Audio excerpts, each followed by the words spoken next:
People's Radio United. I think maybe a lot of things that are criminalized now probably would start to not be criminalized, and that in itself would lower the prison and jail rates we have for everybody. Oh yeah, I mean we're clearly for legalization of things like marijuana, and, at least minor drugs. I don't think there's any major debate on that.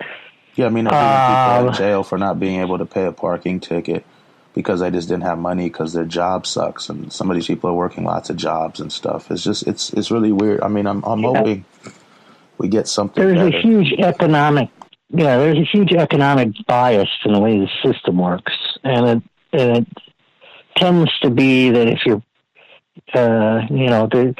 to use the old cynical phrase, it's the golden rule. He who has the gold rules. I don't really like a society like that.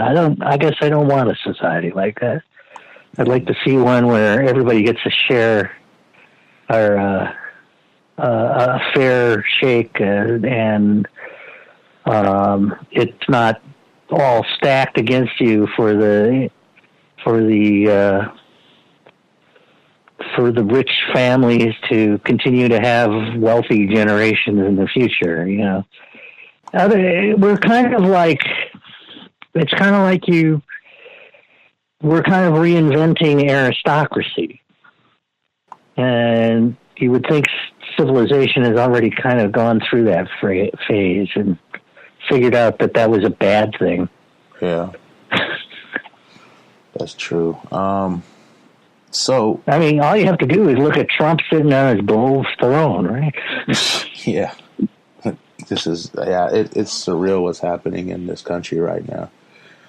Oh yeah, and I'm a pretty, I guess I'm kind of a middle of the road guy, and I kind of always thought that if the wackos got in charge, that there would be, we've got the Bill of Rights and the Constitution, and somehow that would protect us. And it seems like he just throws shit out there. Oops, saying bad thing. Oh, it doesn't matter. He just throws. He just throws stuff out there that it shouldn't work. It should, it's clearly unconstitutional. It's clearly not within the framework of even our limited framework of trying to create a society that's got some kind of equity in its law. Are you going to roll back the 13th and 14th Amendment? Are you going to, it's getting ridiculous. And we were violating international treaties, which we're not only signers of, but we were people who wrote them. The United States helped put together a lot of the treaties dealing with refugees. And we're violating our, the international conventions on how to deal with refugees. It's like he's got the sheep's clothing on, like I am law and order, and yet he's destroying the laws and the order.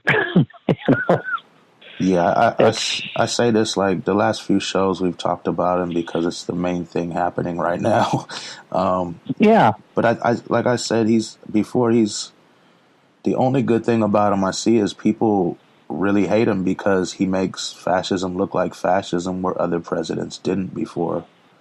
And I was never happy with Obama's use of drones or the continual use of, the continual way the NSA was given a long leash in order to spy on everybody.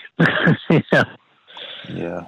Well, I was never happy with that. I've been against that stuff, Yeah, there's a tendency of some people to say, well, where were you 8 years ago? Why weren't you against us with the Obama administration? And it's kind of like, if people want to join in a protest today, embrace them with open arms, because at least they've changed their mind. At least they're thinking about it, and maybe maybe we can institute things which won't let it go back to what it's been like in the last well, actually since 9/11. Yeah, it's been increasingly getting worse. Yeah, we coughed up a lot of rights as Americans after 9/11. You know, the Patriot Act was a tragedy for this country. Yeah, it really was. So was the NDAA. Yeah. What if any are there measures the Pirate Party takes to make sure if they do ever get into control there will be no corruption allowed, or there's a way to stop that if it happens? Well, I don't know how. I mean, we're a party that's pro open government, you know, and pro people reporting what they're doing and putting their information online. And it's not, that's not always easy and it's not always pretty, but I wonder at times, you know, it is getting harder and harder to find public information on the internet. It's almost like the transparency portion of the internet is slowly being choked to death. But, I mean, we're long advocates of that. We're long advocates of having things open. We're long advocates of having, well, in Wisconsin, we had very strong meeting laws. Like, if you had a meeting, you had to publicly announce it 24 hours before the meeting, and there were notices that were supposed to go out even further ahead of that via mail, and you know, notes were supposed to be taken and everything. To me, I think every public meeting and every meeting with a public official should be available on video on the internet. And if some guy's going to sit and have a meeting with some contractors for the government, well, why not just put it on the internet?